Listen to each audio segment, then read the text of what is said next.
Muy buenas tardes. Vamos a grabar este pequeño trabajo del caso 3 del curso de Filosofía del Derecho.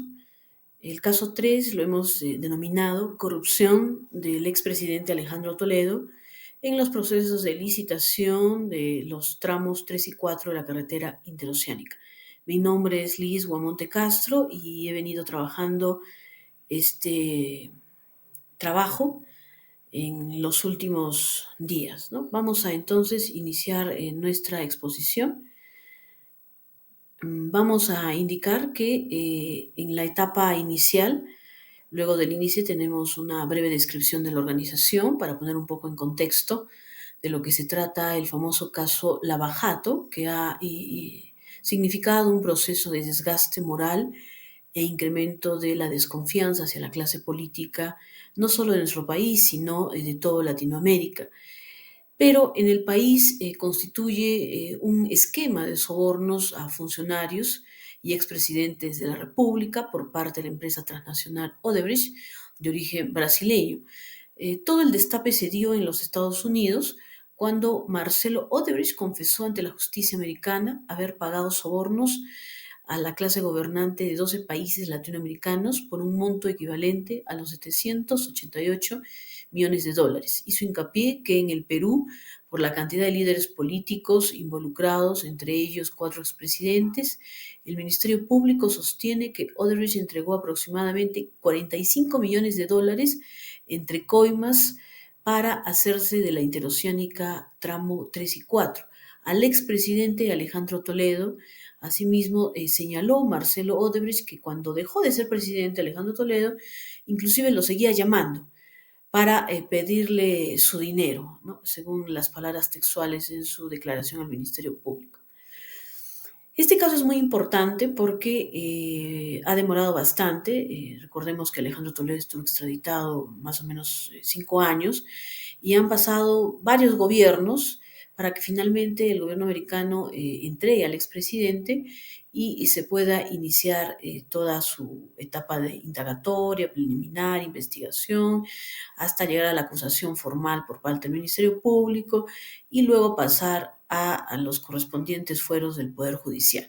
Entonces, es emblemático porque es el primer ex vicepresidente en toda Latinoamérica involucrado en el tema del abajato que se encuentra en prisión. La Fiscalía ha presentado una acusación formal contra Alejandro Toledo Manrique, contra su seguridad del expresidente Abraham Dan On, el señor Sergio Bravo Orellana y Alberto Paz Cofón, miembros del Comité de Proinversión en ese momento. Recordemos que esta entidad Proinversión se encargaba de dar los lineamientos técnicos, entonces la Fiscalía les ha encontrado responsabilidad.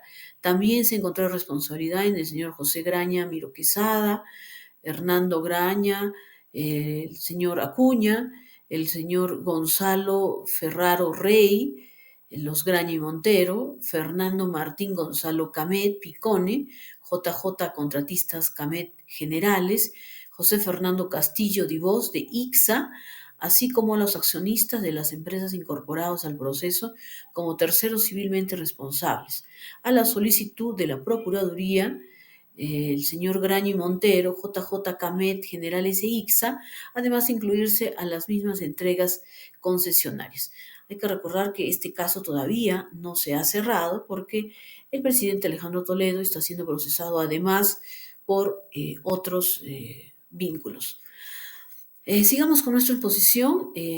Los delitos de los cuales se imputa, se acusa al expresidente Alejandro Toledo es lavado de activos por el caso Interoceánica Sur. El Poder Judicial lo ha sentenciado a 20 años por los delitos de colusión y lavado de activos para el expresidente. Tras 175 audiencias, declaraciones de más de 100 testigos y la actuación de más de 1000 pruebas documentales, el segundo juzgado penal colegiado nacional impuso esta sentencia de 20 años y 6 meses de cárcel efectiva para el expresidente Alejandro Toledo Manrique por el concurso real de los delitos de colusión y lavado de activos en el proceso referido al caso Carretera Interoceánica Sur, tramos 2 y 3. Se determinaron en juicio que Toledo Manrique se coludió particularmente con los interesados, los señores Odebrecht, para que mediante una coima de 35 millones de dólares de los tramos 2 y 3, Toledo Manrique pudiera hacerse del dinero del soborno a través de su amigo personal Joseph Maiman, de origen israelí.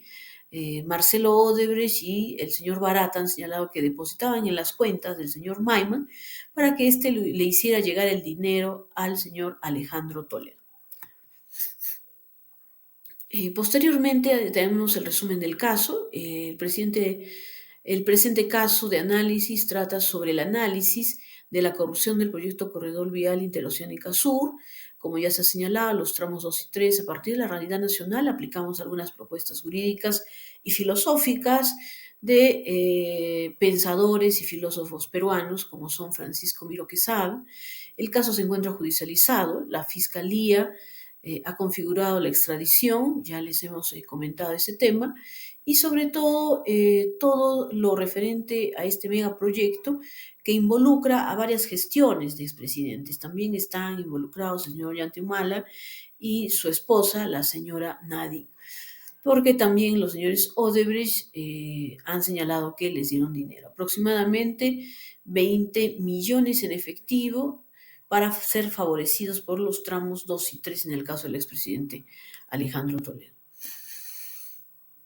¿Qué es la corrupción? Bueno, la corrupción según las ciencias sociales, es un poco difícil de definir, pero es un mal social que afecta, simplemente para poderlos ilustrar, genera un malestar social, un ambiente de poca gobernanza, aumenta la desconfianza contra la clase política y el concepto más antiguo que define a la democracia es la decadencia, donde el poder corrompe al hombre y es el hombre quien usa ese poder en beneficio personal, en beneficio egoísta y no considera el bien común.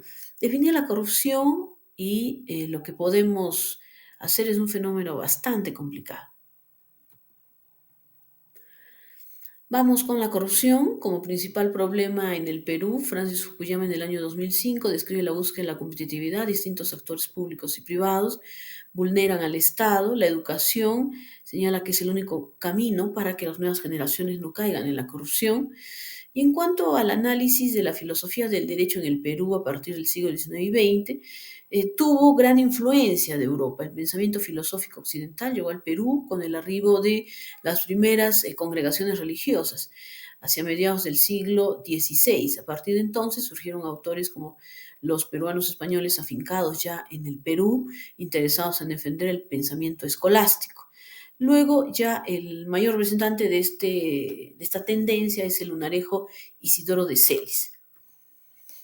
Más adelante ya tenemos la primera generación de filósofos peruanos que produjo una filosofía normalizada, se dio hacia fines del siglo XIX, incluyen autores como Manuel González Prada, Alejandro Deustua, Jorge Polar, Manuel Vicente Villarán, Mariano Cornejo, Javier Prado Garteche, entre otros, los que en un primer momento representan a esta influencia del positivismo, aunque evolucionó luego del inglés Herbert Spencer. El positivismo había sido muy influyente en Latinoamérica en gran medida porque representaba todo aquello a lo que las sociedades latinoamericanas aspiraban: orden, modernidad, progreso científico y social.